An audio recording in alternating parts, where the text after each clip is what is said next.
¿Alguna vez te has sentido invisible en tu propia casa? Imagina despertar un día y encontrar tus pertenencias en la calle, con una nota fría de tu propio hijo diciéndote que ya no hay espacio para ti. Esta es la historia de una mujer que, tras décadas de sacrificio, fue desechada como un mueble viejo, pero en lugar de hundirse, descubrió que a los 68 años aún podía reescribir su destino. Una venganza silenciosa, inteligente y liberadora que te hará reflexionar sobre el poder de decir basta. ¿De qué parte del mundo nos acompañas hoy? Cuéntame en los comentarios. Y no olvides suscribirte y dejar tu like para más historias que te harán sentir, pensar y quizás transformarte. El sol de mediodía caía implacable sobre mis pertenencias esparcidas en la acera.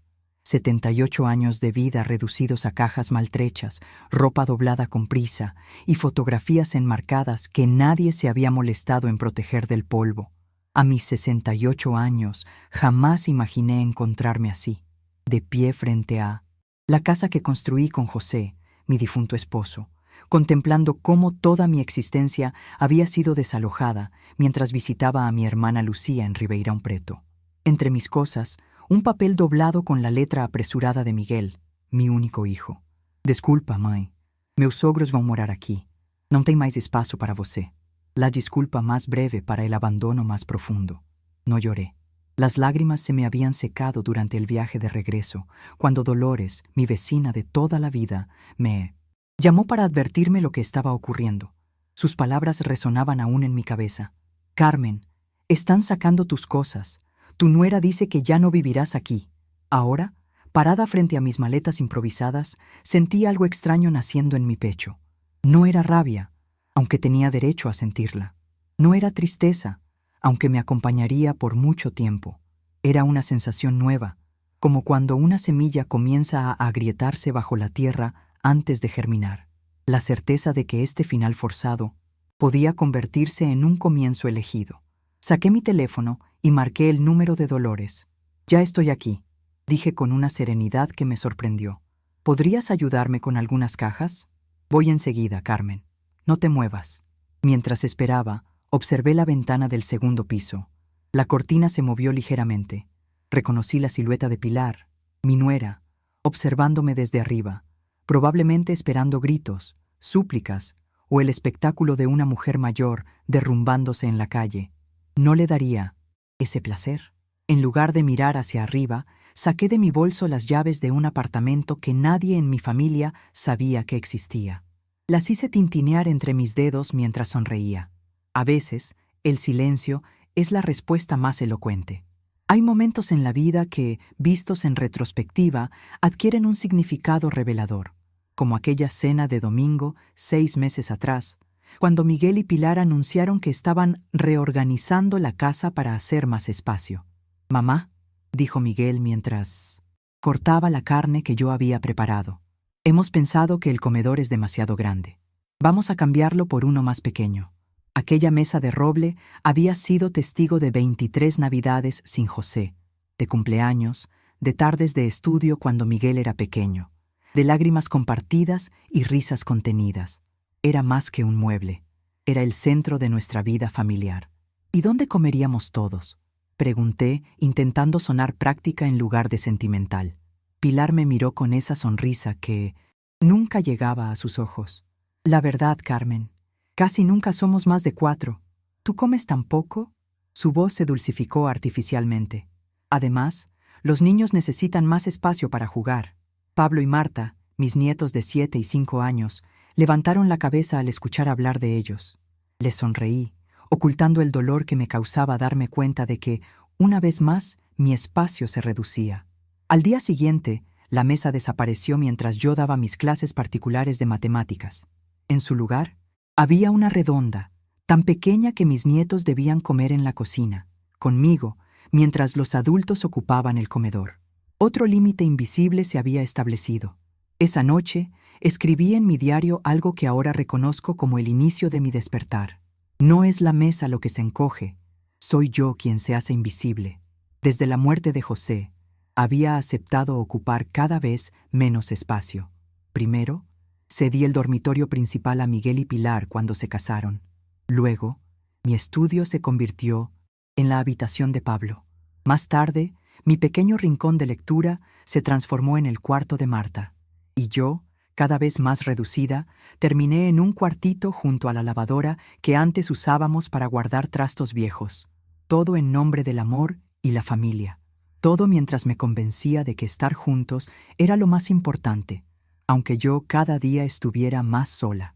La idea del apartamento nació un martes lluvioso, 3 años atrás. Había ido al banco a revisar la pequeña herencia que José me había dejado y que yo administraba con extrema cautela. El asesor financiero, un hombre joven con ojos amables, me había preguntado sobre mis planes para el futuro. Señora González, tiene usted un capital interesante. ¿Ha considerado invertir en bienes raíces? Mi primera respuesta fue una risa nerviosa. A mi edad, vivo con mi hijo y su familia. No necesito otra casa. Él me miró con una seriedad que me desconcertó.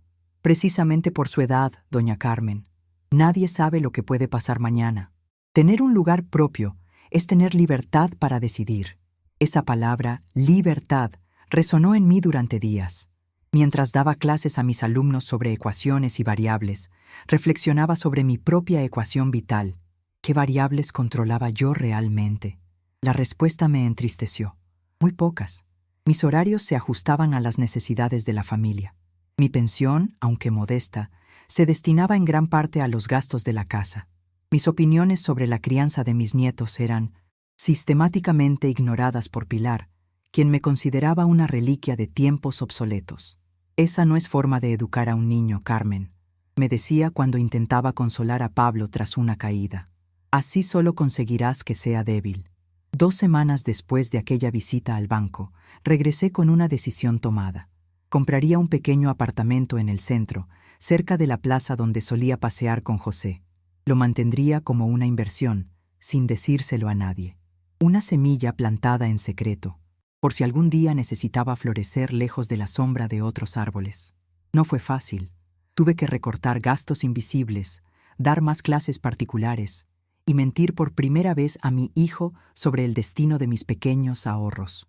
Es para un tratamiento médico preventivo, le dije cuando notó que retiraba dinero regularmente.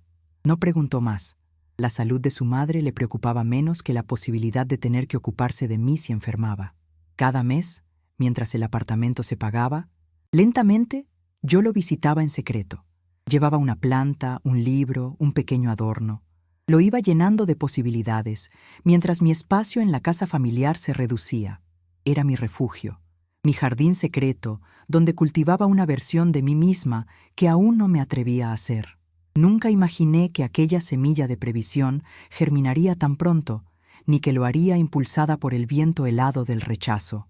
El proceso de volverme invisible en mi propia casa había sido gradual, casi imperceptible, como esas enfermedades que avanzan sin síntomas hasta que un día te despiertas y ya no puedes levantarte.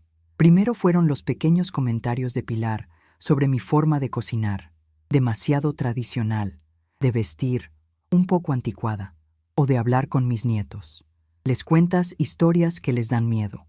Luego vinieron las reorganizaciones, mis fotografías familiares retiradas de las paredes principales y relegadas a mi pequeña habitación, mis libros empaquetados y guardados en el 1900 sótano porque ocupaban demasiado espacio, mis plantas medicinales trasladadas del jardín al angosto balcón trasero porque daban un aspecto descuidado.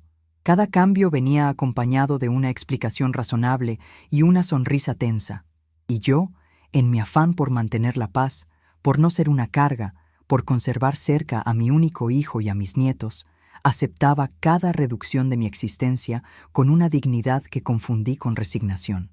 La semana anterior a mi viaje a casa de Lucía, ocurrió algo que debería haberme alertado.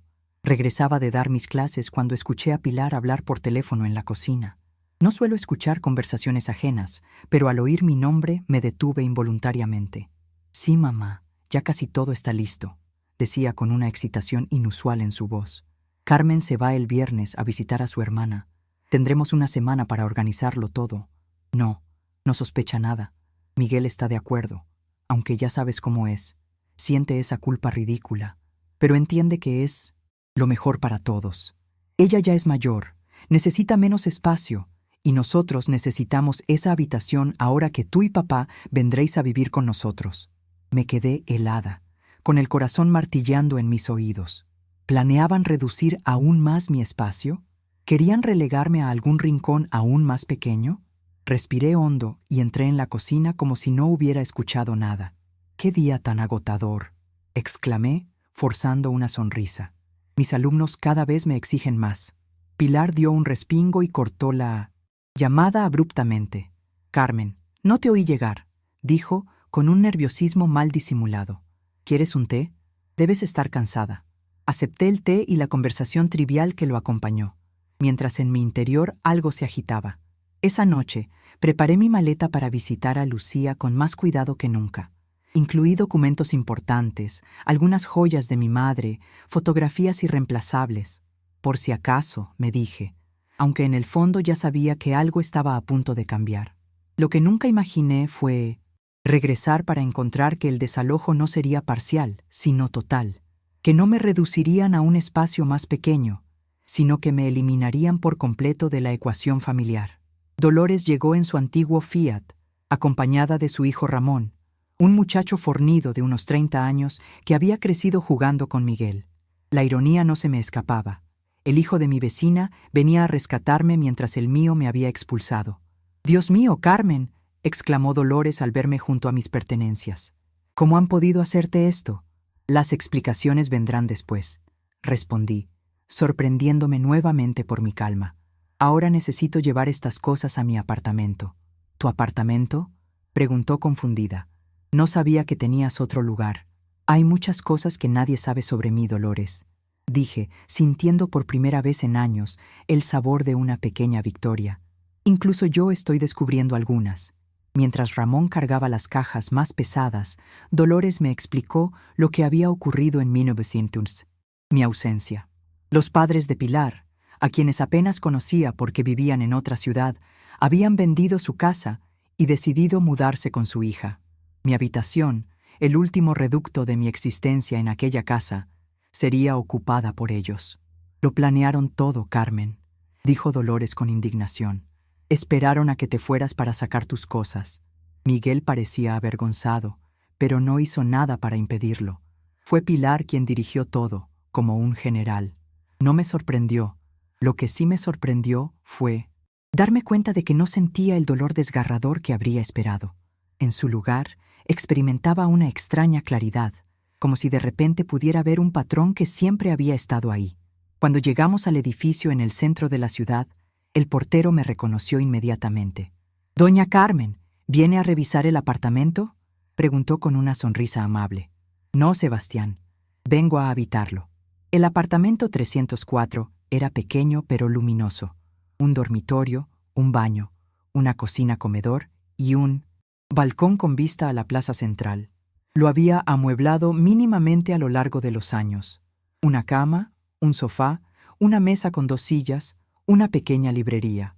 Las paredes estaban recién pintadas de un suave color durazno, mi favorito, y las cortinas de gasa blanca dejaban entrar la luz de la tarde.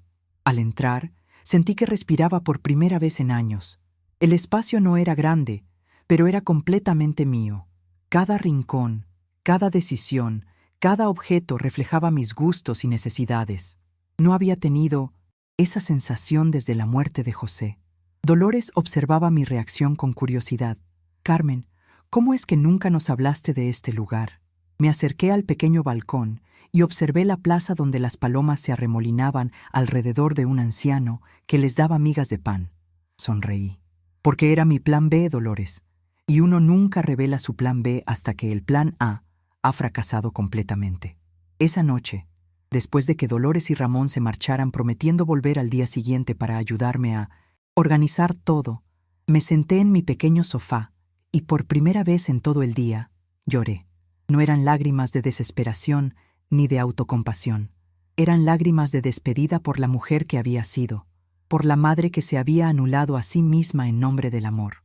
Eran también lágrimas de bienvenida para la mujer que estaba naciendo entre los escombros de mi vida anterior.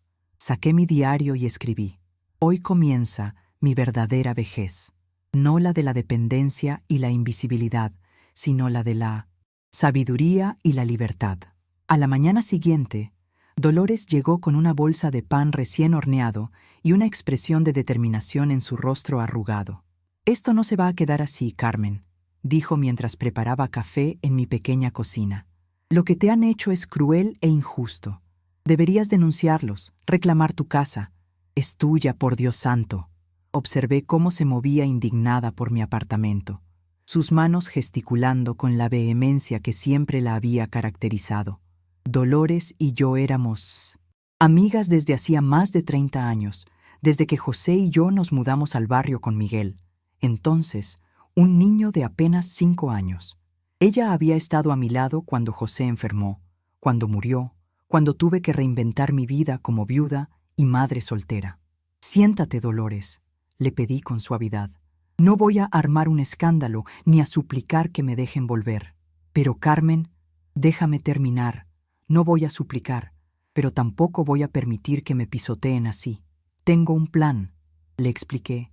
Entonces que la casa seguía a mi nombre.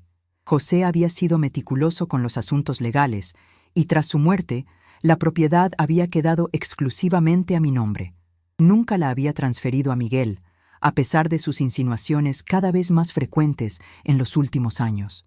Mamá, deberías poner la casa a nuestro nombre, por si acaso pasa algo para evitar trámites, me decía, recordé con una sonrisa irónica. Y yo siempre respondía: ya habrá tiempo para eso, hijo. Parece que mi intuición me protegió. Los ojos de Dolores se abrieron como platos.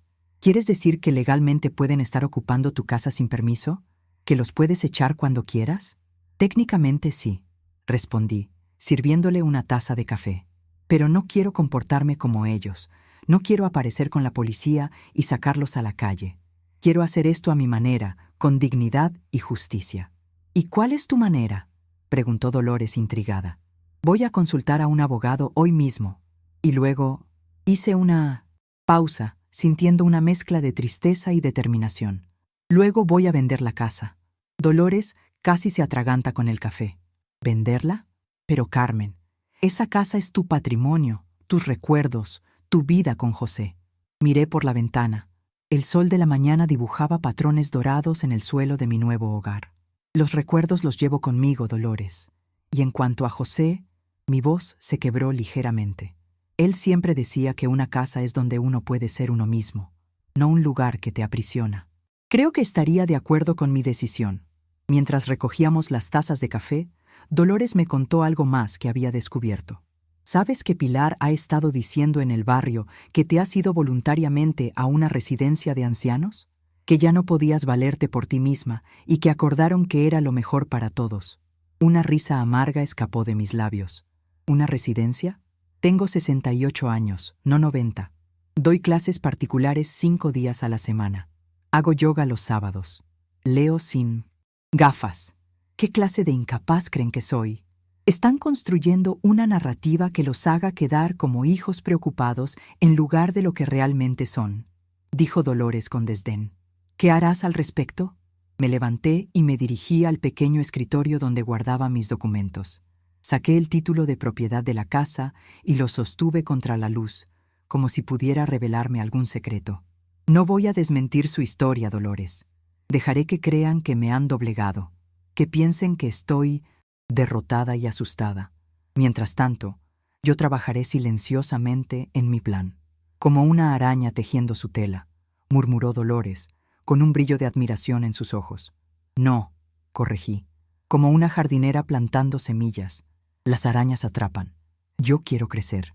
El bufete del doctor Alejandro Vega se encontraba en un edificio antiguo pero bien conservado, a pocas cuadras de mi nuevo apartamento. Mientras esperaba en la recepción, observé a las personas que entraban y salían, rostros tensos, miradas preocupadas, todos buscando soluciones legales a problemas humanos. Me pregunté cómo me vería el abogado, como una anciana vulnerable y confundida, como una molestia, como un caso fácil y poco interesante. Para mi sorpresa, El doctor Vega resultó ser un hombre de unos 50 años, con ojos vivaces y una actitud respetuosa que me trató desde el primer momento como lo que era, una mujer adulta con plena capacidad de decisión. Doña Carmen, he revisado su caso y la situación es clara desde el punto de vista legal, me explicó después de escuchar mi relato. La casa es suya. No hay testamento que la vincule a su hijo. No hay documentos de cesión. No hay nada que limite su derecho a hacer con ella lo que considere oportuno. ¿Incluso venderla sin consultarlo con mi hijo?, pregunté, necesitando confirmar lo que ya intuía. Especialmente eso, respondió con firmeza. No necesita permiso de nadie. Y dado lo que me ha contado sobre cómo la han tratado, creo que tiene usted todo el derecho, moral, además del legal, de proceder como mejor le parezca. Sentí un peso que se levantaba de mis hombros. No era culpa, no era miedo, era la carga de haber dudado de mi propio valor, de mi derecho a existir en mis propios términos. ¿Qué me recomienda hacer primero?, pregunté, sacando una libreta para tomar notas. El doctor Vega sonrió ante mi meticulosidad. Lo primero es enviarles una notificación formal, dándoles un plazo razonable para desalojar la propiedad. Sugiero 30 días, que es lo estándar en estos casos. Si se niegan, podríamos iniciar un proceso legal, pero espero que no lleguemos a ese punto. Yo también lo espero, dije, pensando en mis nietos y en lo traumático que sería para ellos un desalojo forzoso. Quiero hacer esto de la manera menos dañina posible. Entiendo. Redactaré la notificación hoy mismo y se la enviaré para que la revise antes de proceder.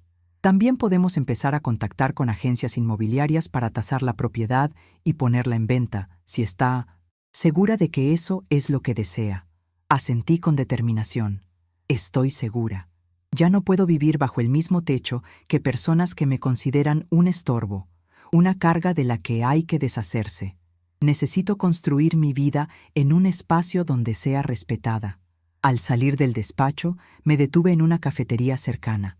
Pedí un café con leche y un trozo de tarta de manzana, un pequeño lujo que me había negado durante años por ahorrar cada centavo. Mientras saboreaba ese momento de placer sencillo, redacté mentalmente la carta que acompañaría a la notificación legal. Querido Miguel, he consultado con un abogado y me ha confirmado lo que ya sabía. La casa donde vives sigue siendo mía. Podría exigir que la desalojaras inmediatamente, pero te concedo 30 días para que encuentres otro lugar. Voy a vender la propiedad. No es una decisión tomada en caliente ni un acto de venganza. Es simplemente lo que necesito hacer para reconstruir mi vida después de cómo han decidido tratarme. Siempre. Seré tu madre, pero ya no seré tu alfombra. Con cariño, Carmen. Sin embargo, al llegar a casa, decidí que no enviaría esa carta personal. La notificación legal hablaría por sí sola. Sería mi primer acto de austeridad emocional. No más explicaciones, no más justificaciones, no más intentos de hacerles entender lo que deberían haber comprendido por sí mismos. Esa noche, mientras regaba las pocas plantas que había rescatado de mi antiguo jardín, ahora dispuestas en el pequeño balcón de mi apartamento, sentí una extraña paz.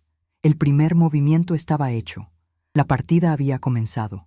La notificación legal llegó a manos de Miguel 3 días después. Yo estaba dando una clase particular cuando sonó mi teléfono insistentemente.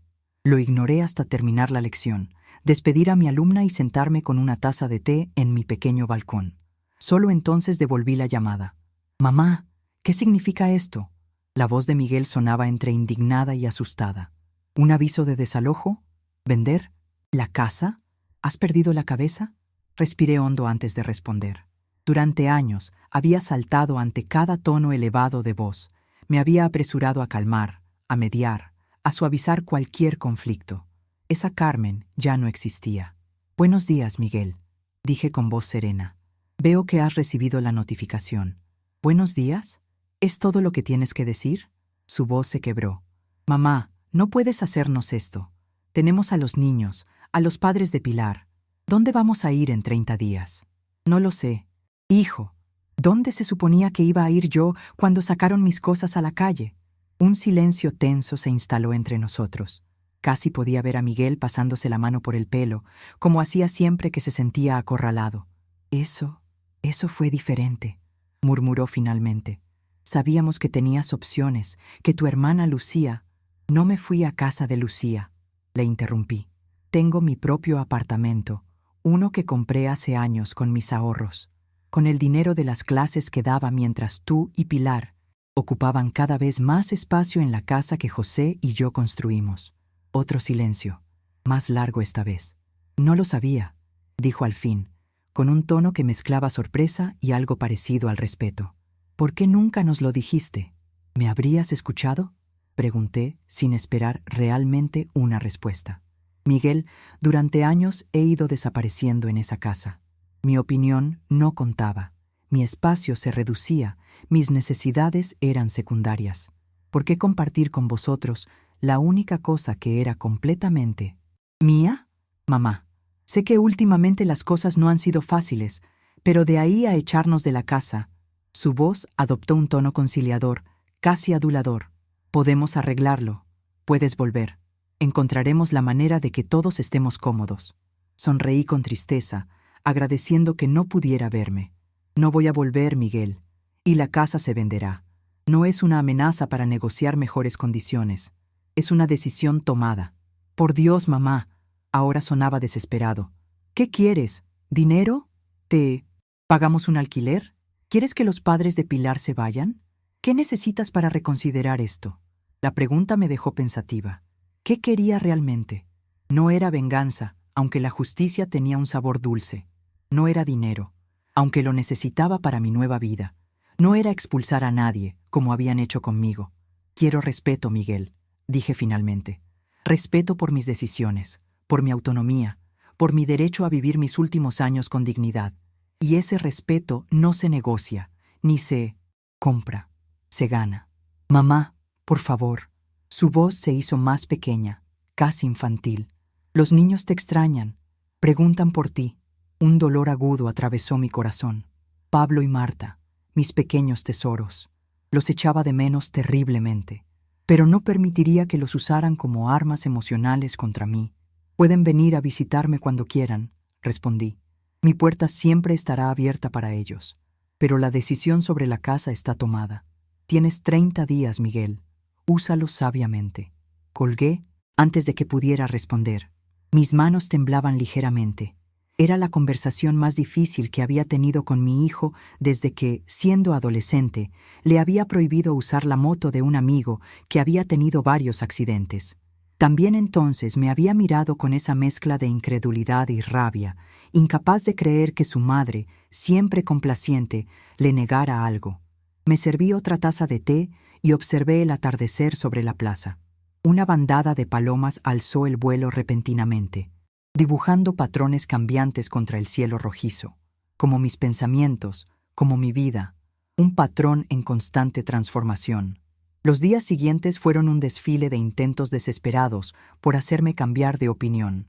Primero vino Pilar, sola, con un ramo de flores y una expresión contrita que nunca le había visto.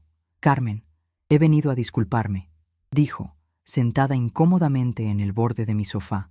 Lo que pasó no fue como se suponía que debía ser. Queríamos hablarlo contigo primero, pero luego todo se precipitó con la llegada de mis padres y decidisteis que era más fácil sacar mis cosas a la calle que tener una conversación difícil. Completé por ella, sin hostilidad, simplemente constatando un hecho. Pilar bajó la mirada. Fue un error, admitió. Pero podemos solucionarlo. Puedes volver a casa. Te cederemos la habitación de invitados. Es más grande que la que tenías antes. No pude evitar una sonrisa triste. Incluso en su intento de reconciliación, seguía tratando mi presencia como algo que había que acomodar, no como un derecho. No es mi casa, Pilar. Ya no. Mi casa es este apartamento. Pero, Carmen, ¿qué haremos si nos obligas a irnos? Los niños están establecidos en el barrio, en su escuela. Mis padres acaban de mudarse. Deberíais haber pensado en eso antes de decidir que yo sobraba. Su rostro se tensó, dejando caer la máscara de arrepentimiento. Eres injusta y egoísta, dijo levantándose. Solo piensas en ti misma, en tu orgullo herido, no en tu familia, no en tus nietos. La miré con calma, inmune ya a ese tipo de manipulación. Acompáñame a la puerta, Pilar. Creo que nuestra conversación ha terminado. Al día siguiente vinieron los padres de Pilar, a quienes apenas conocía. Se mostraron afables, comprensivos, asegurando que todo había sido un malentendido. Ofrecieron pagarme un alquiler mensual por la casa, una cantidad ridículamente baja que casi me pareció insultante. Don Eduardo, doña Mercedes, agradezco su visita, dije, manteniéndome firme. Pero como ya le he dicho a mi hijo y a mi nuera, mi decisión está tomada. La casa se venderá. Pero señora Carmen, insistió don Eduardo, con ese tono condescendiente que los hombres de su generación reservaban para las mujeres. Debe pensar en su familia, en su seguridad para el futuro. ¿Qué hará una mujer de su edad sola sin el apoyo de los suyos? Por un momento, la vieja Carmen, la insegura, la complaciente, asomó la cabeza. ¿Y si tenía razón? ¿Y si estaba cometiendo un error irreparable? Pero entonces recordé la imagen de mis pertenencias en la acera, la nota escueta de Miguel, los años de silenciosa humillación. Mi columna vertebral se enderezó. He estado sola desde que enviudé, don Eduardo, respondí con firmeza. He criado a mi hijo, he administrado mi dinero, he dado clases, he mantenido una casa, y ahora estoy empezando una nueva etapa, también por mí misma. Le agradecería que no subestimara mis capacidades. La visita más dolorosa fue la de Miguel con los niños. Pablo, con sus ojos idénticos a los de su abuelo José, corrió a abrazarme apenas entró al apartamento. «Abuela, tu casa es muy pequeña», exclamó, mirando alrededor con curiosidad infantil. «¿Por qué ya no vives con nosotros?» Marta, más tímida pero igualmente cariñosa, se aferró a mi falda. «Te extraño, abuelita», murmuró. «Ya nadie me cuenta cuentos antes de dormir». Miguel observaba la escena con una mezcla de culpabilidad y cálculo. Sabía exactamente lo que estaba haciendo al traer a los niños, apelar a mi punto más vulnerable. «Niños, id a explorar el balcón», les dije con dulzura. «Hay una jardinera con fresas que podéis revisar». Cuando quedamos solos, enfrenté a mi hijo. «Esto es bajo, incluso para ti, Miguel», dije, sin levantar la voz para que los niños no oyeran. «Usar a tus hijos como armas emocionales». «No los estoy usando», se defendió. «Simplemente quieren ver a su abuela. Te echan de menos. Todos lo hacemos. Pueden venir a verme cuando quieran. Les enseñaré a hacer galletas en mi pequeña cocina, les leeré cuentos en mi balcón, pero no volveré a esa casa, ni la conservaré para vosotros». Miguel me miró como si me viera por primera vez. «Has cambiado, mamá», dijo, y no supe si era una acusación o una constatación. «No, hijo, simplemente he dejado de esconderme». Antes de marcharse, Miguel intentó una última estrategia. Me entregó un sobre. «Al menos acepta esto», dijo. «Es el dinero que hemos ahorrado para la universidad de los niños. Queremos comprarte la casa. No al precio de mercado, pero es todo lo que tenemos ahora mismo». Abrí el sobre y conté. Era menos de la quinta parte del valor real de la propiedad. «Guárdalo para los estudios de Pablo y Marta», respondí, devolviéndole el sobre. «La casa se venderá al precio que establezca el mercado, no al que os convenga a vosotros». Después de que se fueran, con los niños protestando porque querían quedarse más tiempo conmigo, me sentí agotada pero extrañamente en paz. Cada intento de manipulación que resistía me hacía más fuerte, más segura de mi decisión. Esa noche escribí en mi diario: «Hoy he dicho no 3 veces sin sentir culpa. Quizás sea un récord». El día que la casa salió oficialmente a la venta, con un cartel de «Se vende», plantado en el jardín delantero que José cuidaba con tanto esmero, sentí una punzada de nostalgia. No por la vida familiar reciente, marcada por el desapego y la invisibilidad, sino por los recuerdos más antiguos. José pintando las paredes, Miguel dando sus primeros pasos en el pasillo, las cenas de Navidad cuando éramos realmente una familia. La inmobiliaria había tasado la propiedad en un valor que superaba mis expectativas. El barrio se había revalorizado considerablemente en los últimos años, y la casa, a pesar de ser antigua, estaba bien conservada y tenía un jardín amplio, algo cada vez más escaso en la ciudad. «Doña Carmen, no le faltarán compradores», me aseguró Martina, la agente inmobiliaria. Una mujer eficiente de mediana edad. Es una propiedad muy atractiva y está en una ubicación excelente. Firmé los papeles necesarios con una mezcla de emociones. No era solo una transacción económica, era el cierre definitivo de un capítulo de mi vida. Esa misma tarde recibí la llamada que esperaba. Mamá, hay un cartel de venta frente a la casa. La voz de Miguel sonaba ahogada, como si hubiera estado llorando. Pensé que quizás estabas haciendo un farol, que al final no te atreverías a venderla realmente. No era un farol.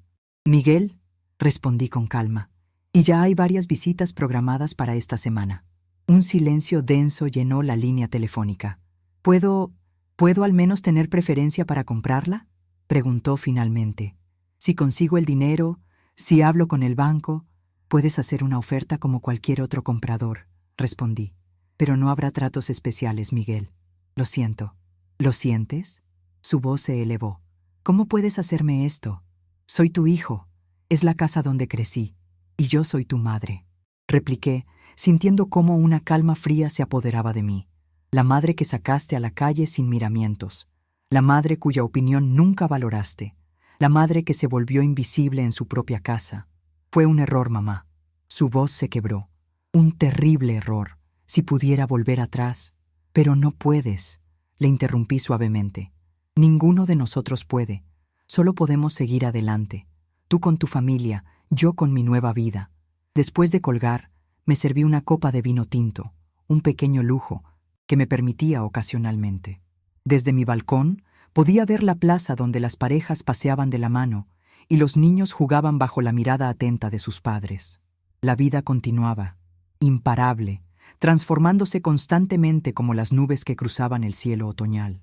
Las visitas a la casa comenzaron al día siguiente. Me mantuve al margen, delegando todo en Martina. No quería estar presente cuando desconocidos recorrieran las habitaciones, abrieran armarios, evaluaran reformas potenciales. Prefería conservar en mi memoria la casa, tal como fue durante los años felices, no como el escenario de mi paulatina desaparición. Una semana después, Martina me llamó con noticias. Doña Carmen, tenemos una oferta. Su voz sonaba excitada. Es excelente, por encima del precio que habíamos establecido. Una pareja joven con 2 niños pequeños. Se han enamorado de la casa, especialmente del jardín. Sentí un nudo en la garganta. Una familia joven, como lo fuimos José y yo una vez. Niños que correrían por los mismos pasillos donde Miguel había dado sus primeros pasos. ¿Hay otras ofertas?, pregunté.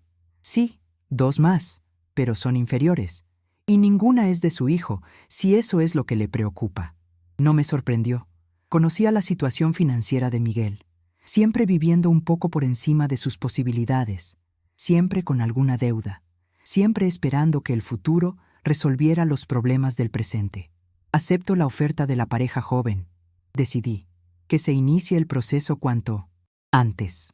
Esa noche, mientras regaba las fresas de mi pequeño balcón, pensé en cómo la vida nos devuelve a veces nuestras propias decisiones transformadas. Miguel me había dejado en la calle, y ahora tendría que abandonar la casa que consideraba suya. La diferencia era que yo le había dado tiempo para encontrar una alternativa, y que el dinero de la venta me permitiría no solo asegurar mi futuro, sino también ayudar a mis nietos más adelante, si lo necesitaban. No era venganza, era justicia, poética, un reequilibrio necesario que me devolvía no solo mi valor económico, sino también mi valor como persona. El plazo de 30 días expiró en una mañana lluviosa de otoño. Desde mi ventana observé cómo las gotas de agua formaban patrones caprichosos en el cristal, difuminando el mundo exterior.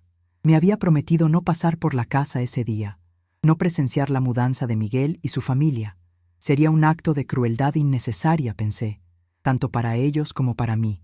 Sin embargo, a media mañana, recibí la llamada de Dolores. Carmen, deberías venir. Su voz sonaba agitada. Están sacando tus cosas del trastero, las que no pudieron llevarse aquel día. Muebles, recuerdos, los están dejando en la acera, bajo la lluvia. Sentí cómo la indignación subía por mi garganta. Voy para allá, dije, tomando mi paraguas y mi abrigo. El taxi me dejó a media cuadra de la que pronto dejaría de ser mi casa. Desde la distancia, vi el espectáculo desolador. Varios muebles antiguos, cajas de cartón, que comenzaban a deshacerse con la lluvia, lámparas y objetos decorativos dispersos como si fueran desperdicios. Entre ellos, reconocí el baúl de roble que había pertenecido a mi madre, donde guardaba cartas, fotografías y pequeños tesoros familiares. A unos metros, un camión de mudanzas estaba siendo cargado con los muebles de Miguel y Pilar, protegidos cuidadosamente con mantas y plásticos. El contraste no podía ser más elocuente. Me acerqué con paso decidido, el paraguas apenas protegiéndome, de la lluvia oblicua empujada por el viento. Miguel supervisaba la carga del camión, dando instrucciones a los operarios. Cuando me vio, su rostro palideció. «Mamá», murmuró, «no sabía que vendrías». «Evidentemente», respondí, señalando mis pertenencias empapándose bajo la lluvia. «¿Esto era necesario, Miguel? ¿Ni siquiera pudiste llamarme para que viniera a recoger lo que es mío?» «Estábamos muy ocupados con la mudanza», se excusó débilmente. «Pensábamos avisarte después para que vinieras a buscar tus cosas». «¿Después de que se arruinaran bajo la lluvia?», pregunté, sintiendo cómo décadas de contención emocional se agrietaban. «¿O después de que los recogedores de basura se los llevaran?». Pilar salió de la casa en ese momento, cargando una caja pequeña. Al verme, se detuvo en seco. «Carmen», dijo, con una sonrisa tensa. «¡Qué sorpresa! Estábamos a punto de llamarte». «Por supuesto que sí», respondí con ironía. «Justo después de dejar mis recuerdos familiares bajo la lluvia, como hicisteis con el resto de mis pertenencias hace un mes». Un silencio incómodo se instaló entre nosotros, roto solo por el sonido de la lluvia golpeando el pavimento y los toldos de las casas vecinas. Varios vecinos observaban la escena desde sus ventanas, atraídos por el inusual movimiento en la calle. «He llamado a Ramón», intervino Dolores, que se había mantenido a un lado. «Vendrá con su camioneta para llevar tus cosas al apartamento». «Gracias, Dolores», dije, sin apartar la mirada de mi hijo y mi nuera. «Al menos alguien aquí tiene consideración». Miguel bajó la cabeza, visiblemente avergonzado. Pilar, en cambio, mantuvo su postura defensiva. «No dramatices, Carmen», dijo con desdén. «Solo son cosas viejas que ni siquiera quisiste llevar la primera vez». «No las llevé porque no sabía que me estaban echando, Pilar», respondí. «Estaba visitando a mi hermana, ¿recuerdas? Cuando volví, ya habíais decidido por mí qué merecía conservar y qué no». En ese momento, los niños salieron de la casa. Pablo llevaba su mochila escolar y Marta abrazaba su muñeca favorita. Al verme, sus rostros se iluminaron.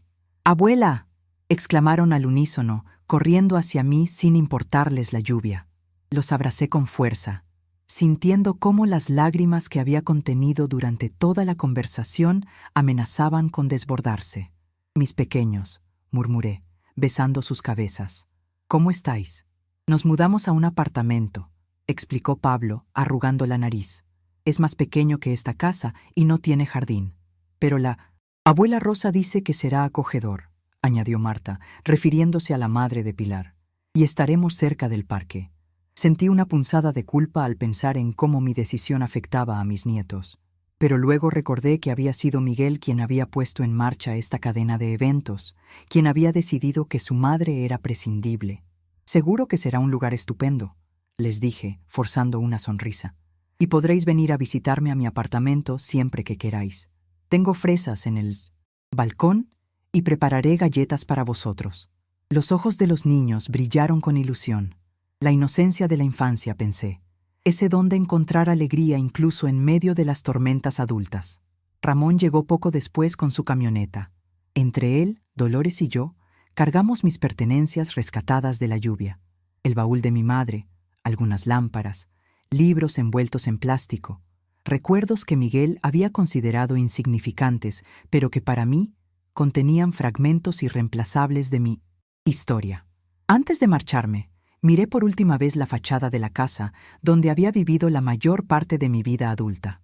Pronto pertenecería a otra familia, que escribiría en ella su propia historia, ajena a los dramas que habían tenido lugar entre sus paredes. «Adiós, Miguel», dije, extendiéndole la mano formalmente. «Espero que encuentres lo que buscas en tu nuevo hogar». Mi hijo dudó un momento antes de tomar mi mano. Sus ojos, tan parecidos a los de su padre, estaban llenos de una mezcla de remordimiento y confusión. «Mamá, esto no tenía que terminar así», murmuró. «No, no tenía que ser así», coincidí. «Pero fueron tus decisiones las que nos trajeron hasta aquí. Ahora debemos vivir con ellas». Me subí a la camioneta de Ramón, junto a los rescoldos empapados de mi vida anterior. Mientras nos alejábamos, vi por el retrovisor cómo Miguel permanecía inmóvil bajo la lluvia, observándonos partir. Por un momento, volví a verlo como el niño que una vez fue, asustado ante las consecuencias inesperadas de sus actos. Pero ya no era ese niño. Y yo ya no era la madre que todo lo perdonaba, que todo lo sacrificaba en el altar de la paz familiar.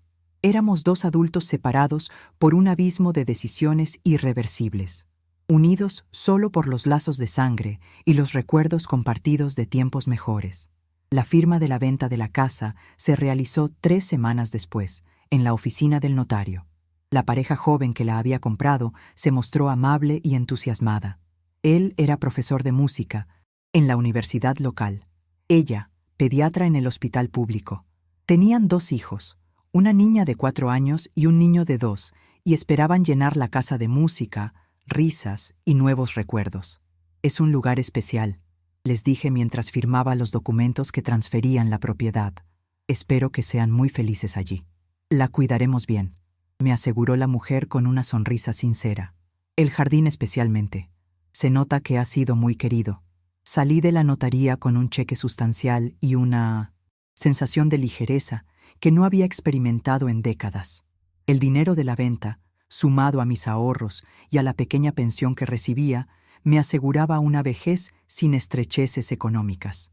Pero más importante que la seguridad financiera era la libertad recién adquirida. Libertad para decidir, para moverme a mi propio ritmo, para existir en mis propios términos. Lo primero que hice fue visitar la agencia de viajes cerca de mi apartamento.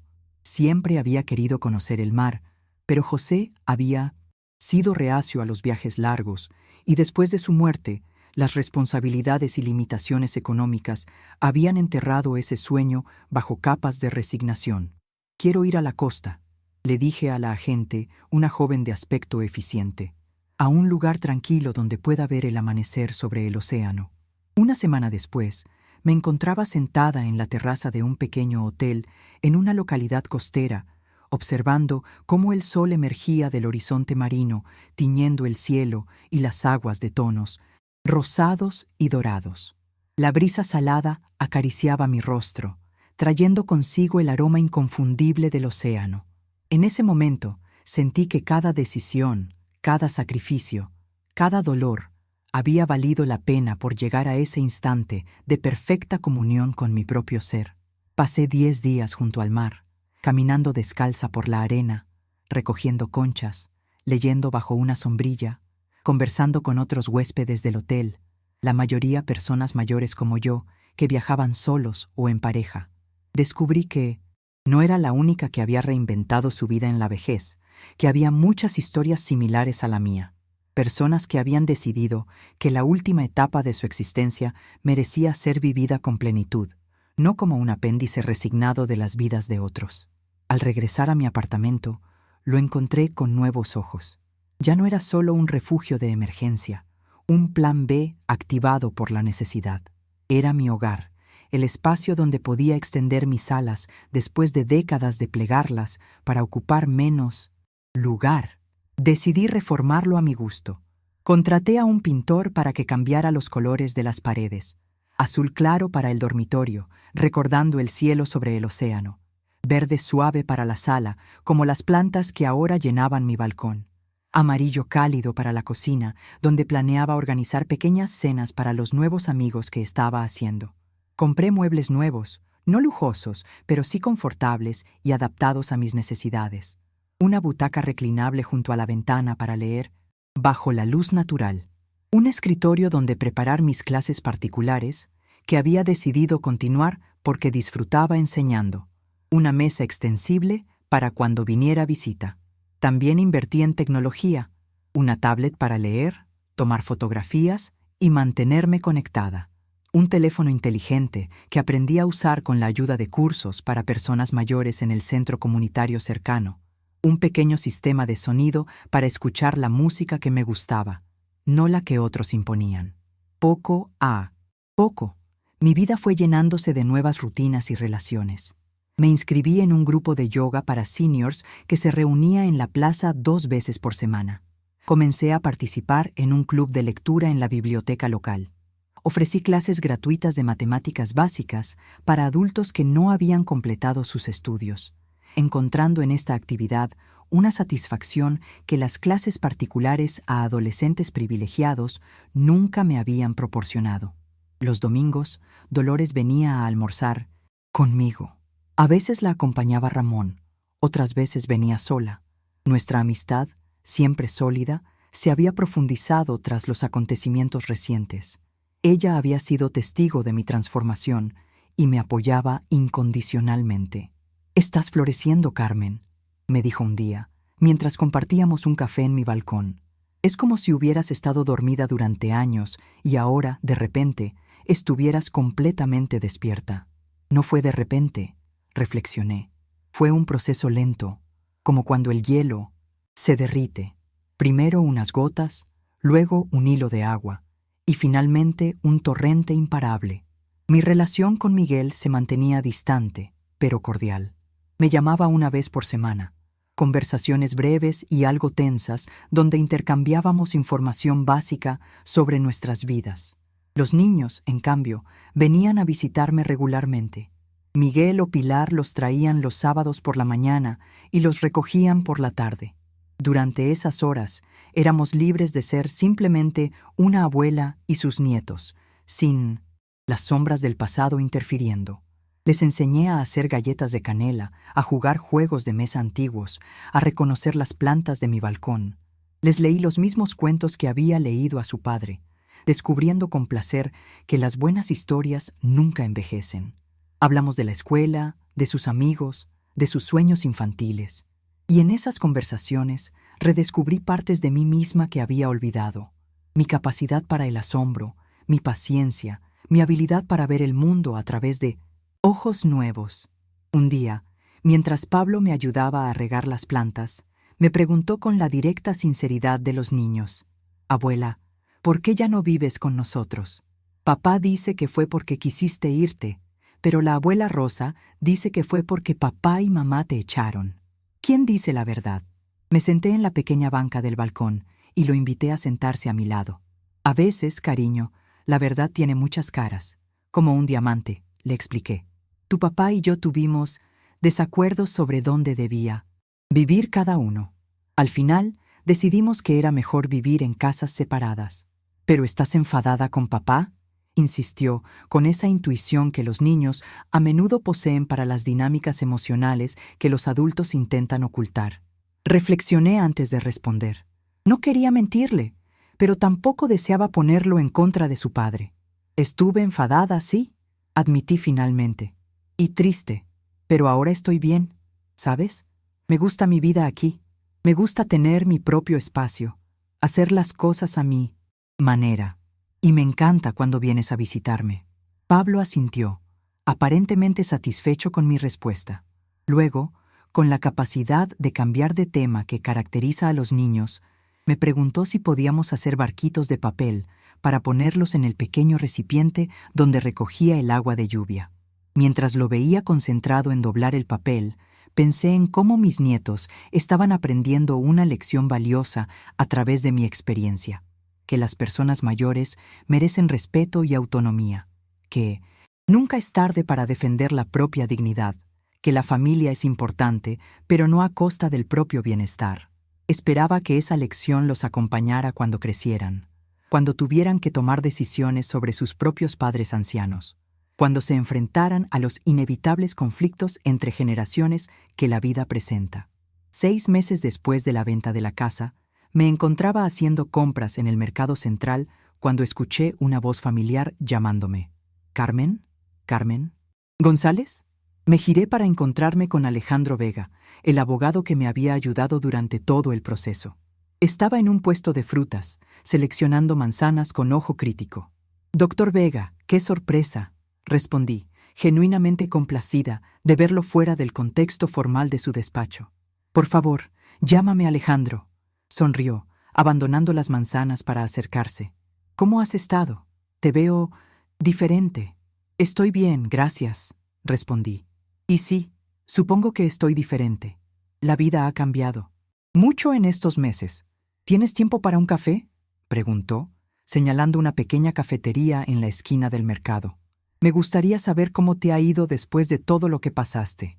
Acepté, intrigada por este interés que parecía ir más allá de la relación profesional.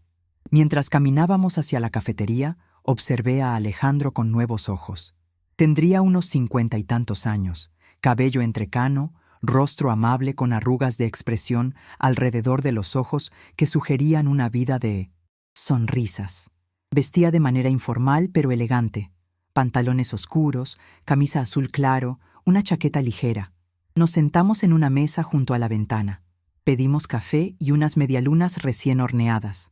La conversación fluyó con sorprendente facilidad, saltando de temas triviales a cuestiones más profundas.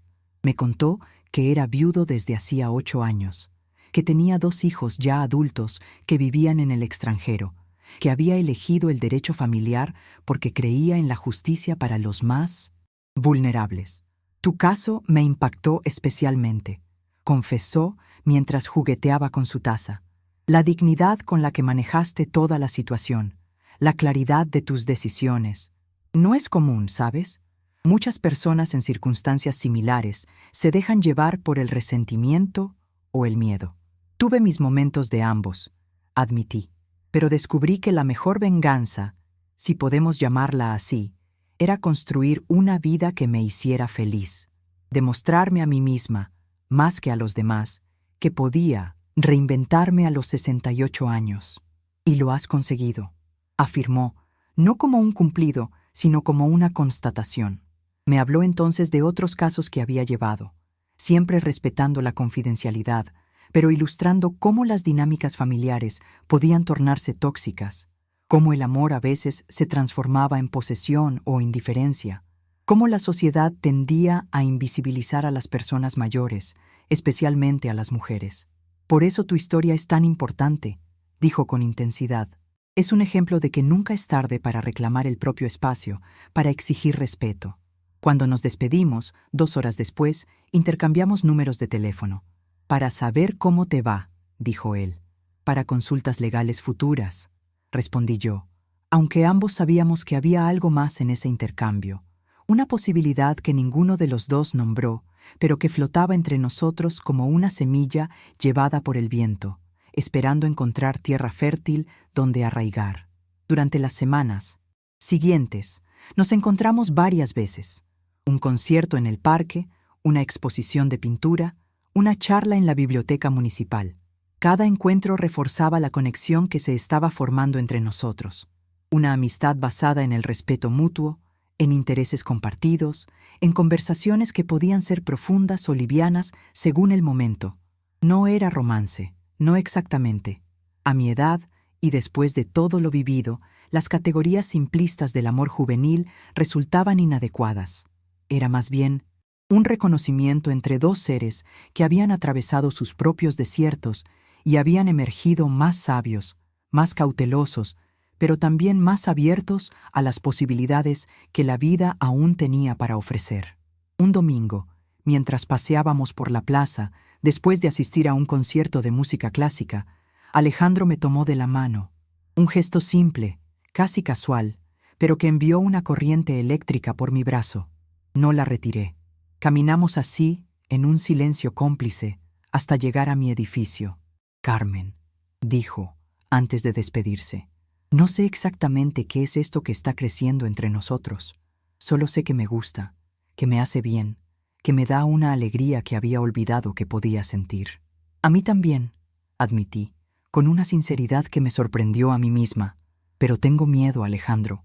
No quiero volver a perder mi autonomía, mi espacio. He luchado demasiado para recuperarlos. Lo entiendo, asintió. Y es lo último que querría. Me gusta la Carmen que eres ahora, independiente, fuerte, clara.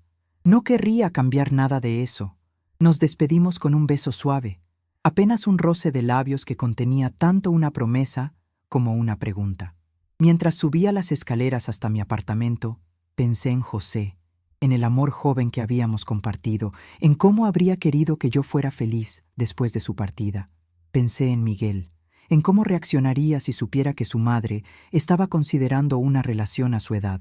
Pensé en mí misma, en la mujer que había sido y en la que estaba llegando a ser. Esa noche, antes de acostarme, escribí en mi diario: la vida sigue sorprendiéndome. Cuando creía que estaba cerrando capítulos, descubro que hay páginas nuevas esperando ser escritas. No sé si esto con Alejandro llegará a algo concreto. Solo sé que me siento viva, presente, abierta a lo que venga. Y eso, en sí mismo, ya es un regalo inesperado. 2 años después del día en que encontré mis pertenencias en la calle, organicé una cena en mi apartamento. Había ampliado el balcón, convirtiéndolo en una pequeña terraza cubierta donde ahora cabía una mesa redonda para 8 personas. Las plantas habían crecido exuberantes, creando un oasis verde en medio de la ciudad. El aroma de las hierbas aromáticas, romero, albahaca, menta, se mezclaba con el de la comida que estaba preparando. Paella, la receta que José me había enseñado en nuestros primeros años juntos. Los invitados comenzaron a llegar puntualmente a las 7. Primero Dolores y Ramón, con una botella de vino y un ramo de flores. Luego Lucía, mi hermana, que había venido desde Ribeirão Preto para pasar unos días conmigo. Después Alejandro, quien se había convertido en una presencia constante en mi vida, una relación que definiríamos simplemente como compañeros, un término que abarcaba la amistad, el cariño, el apoyo mutuo y, sí, también el amor en sus múltiples formas. Los últimos en llegar fueron Miguel, Pilar y los niños. Habían sido los más difíciles de convencer para asistir a esta cena. Nuestra relación había mejorado gradualmente a lo largo de los 2 años, pero seguía siendo cautelosa, marcada por el recuerdo del pasado y por un respeto que ahora era obligado, no automático. Miguel había cambiado. La pérdida de la casa, la necesidad de adaptarse a un apartamento más pequeño, las dificultades económicas que habían enfrentado, todo ello había erosionado algo de su arrogancia, de su tendencia a dar por sentado que el mundo y su madre estarían siempre dispuestos a acomodarse a sus deseos. Pilar también parecía diferente, menos áspera, más consciente de cómo sus palabras y acciones afectaban a los demás. Los niños, por supuesto, habían crecido. Pablo, ahora con 9 años, mostraba un interés creciente por la música. Marta, con 7, era una lectora voraz que devoraba todos los libros que le regalaba. Ambos habían desarrollado una relación especial conmigo, una complicidad que iba más allá del vínculo abuela-nietos tradicional. Me veían como una persona por derecho, propio, con una vida independiente que respetaban y valoraban.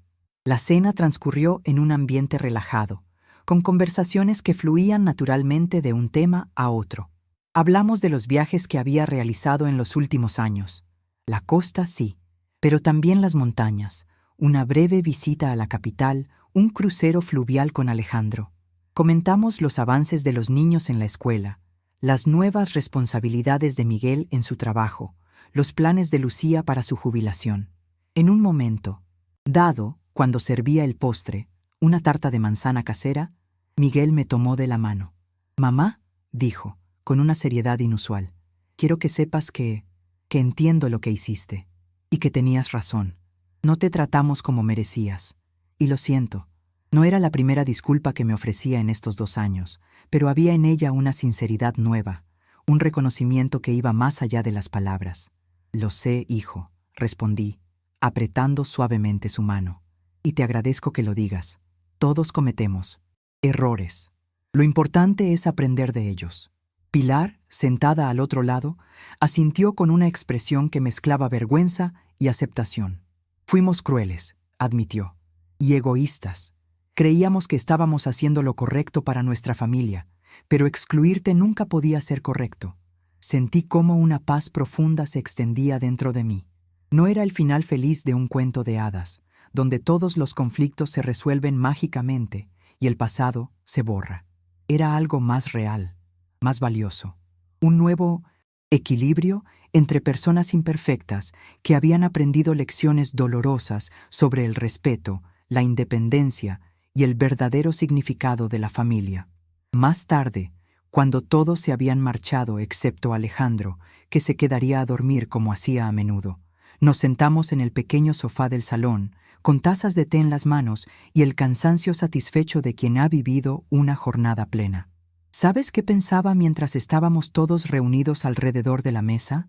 Le dije, apoyando mi cabeza en su hombro. Pensaba en aquella mesa grande del comedor, la que Pilar y Miguel reemplazaron por una más pequeña porque yo ocupaba demasiado espacio. Y me di cuenta de algo hermoso.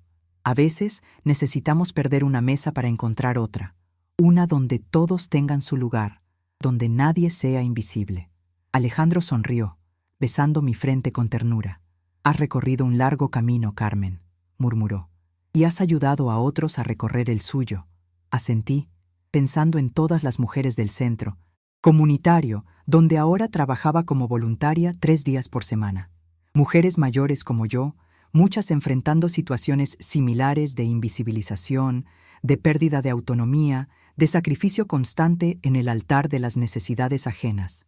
Les contaba mi historia, no como un ejemplo de heroísmo, sino como una posibilidad, una puerta que podían atravesar si encontraban el valor para hacerlo. ¿Sabes qué es lo más curioso?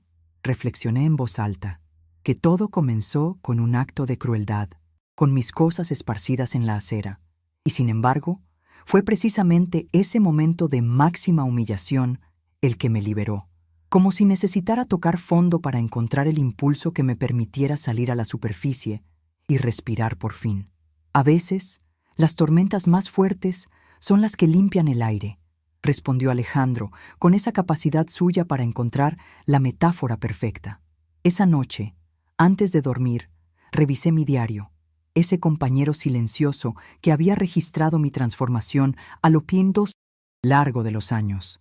Releí entradas antiguas, marcadas por la tristeza, la resignación, la sensación de ir desapareciendo poco a poco, y luego las más recientes, llenas de descubrimientos, de pequeñas alegrías, de una libertad que nunca había conocido.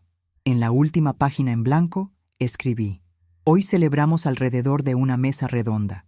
No hay cabeceras, no hay jerarquías. Solo personas compartiendo comida, historias, vida. He aprendido que la vejez no tiene por qué ser un tiempo de pérdida y reducción. Puede ser, si nos atrevemos a exigirlo, un tiempo de expansión, de florecimiento tardío, pero no por ello menos vibrante, como esas plantas que guardan su mejor perfume para la noche, cuando nadie lo espera». Cerré el diario y apagué la luz. A mi lado, Alejandro respiraba suavemente, ya dormido. Afuera, la ciudad continuaba su vida nocturna. Luces, voces lejanas, el ocasional ladrido de un perro. Y yo, Carmen González Martínez, 70 años recién cumplidos, me dormí con la certeza de que había encontrado, al fin, el espacio exacto que me correspondía en el mundo. Ni más grande ni más pequeño. Exactamente el mío. Un espacio que nadie más podría ocupar y que nadie me volvería a arrebatar.